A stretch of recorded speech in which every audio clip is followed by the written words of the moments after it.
Hello everyone, so today I'll be making spaghetti squash.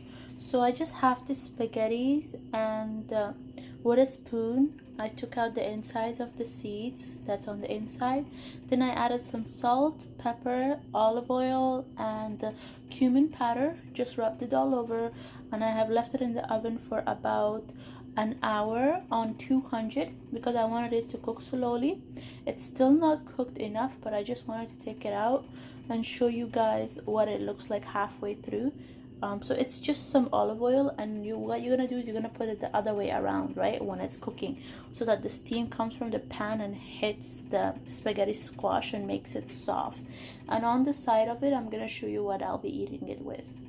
So here we go guys, I flipped it over. This is what you want it to look like when you're gonna put it in the oven. In here I have 1 tomato and I have about 20 mushrooms. I quartered them, so just 1, 2. So I'm gonna do that to all of them, right? So you're just gonna go like this, 1, and then do it again to the other one, like this.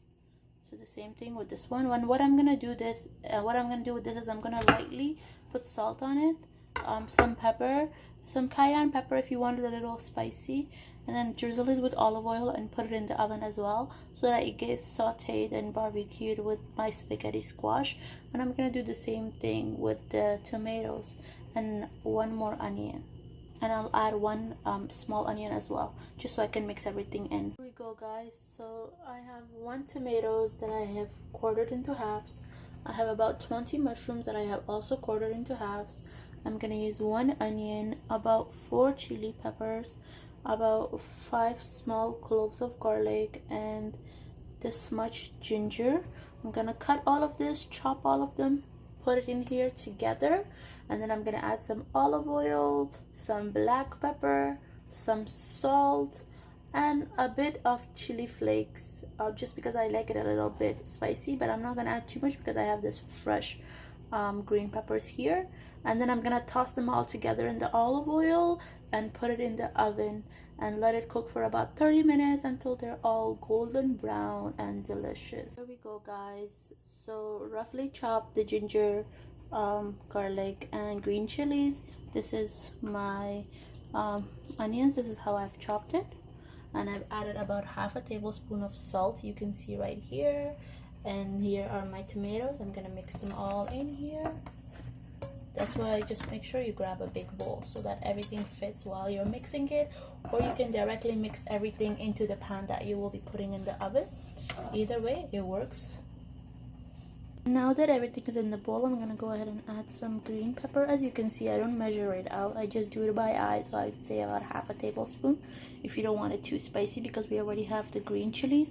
And I'll be adding chili flakes. And there we go, I've added the chili flakes. I'm gonna just add some olive oil. So I would say about 3 tablespoons of olive oil. Just be generous, it's okay. It will be healthy and it will stay on the pan mostly. So here we go guys, I've mixed it all in. It looks beautiful, so I'm gonna go ahead and put it in the oven. I am not going to cover the top because these vegetables do not take too long to cook, and it will just cook alongside my butternut squash, which is already in the oven. So I'm gonna just go ahead and pop this in the oven.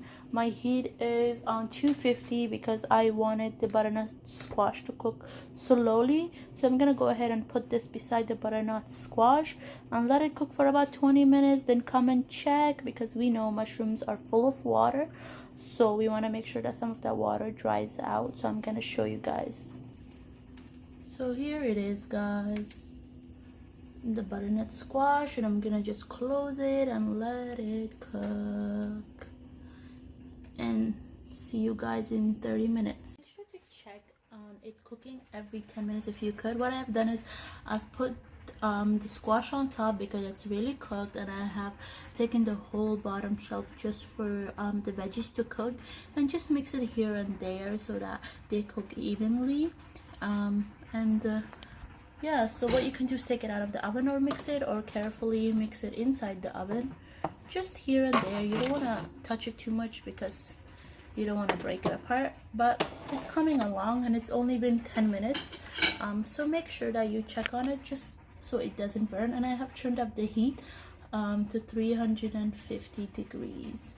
So we'll have to wait another 20 minutes, guys. After 30 minutes, I went ahead and broiled it for about 5 minutes just so I can dry out some of the water and let it have that crispy little kind of burnt, because I like that, a little crispiness. And so now I have taken one of the butternut squash or spaghetti squash, and what I'm gonna do is just with a fork gently go like this. This is why it's called spaghetti squash, because when you go like this, it ends up looking like spaghetti.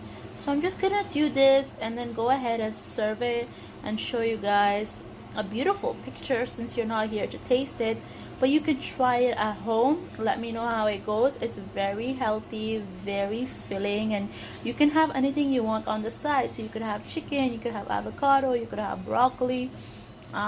You could basically have a side of anything with it and it will go amazing. Here we go, guys. I have half an avocado here. I have done as much as I could with the fork, and I have a big portion for my hubby because he's been working all day. And I'm gonna add just a little bit garnish of green onions. So there we go, guys. Beautiful, healthy, clean, delicious, and filling. And I hope you guys all make it and enjoy it as much as we do. So bon appetit, everybody. Here it is, guys. Delicious, beautiful, filling spaghetti squash. Let me know if you have any questions about any of the procedures or processes that I use to make this dish.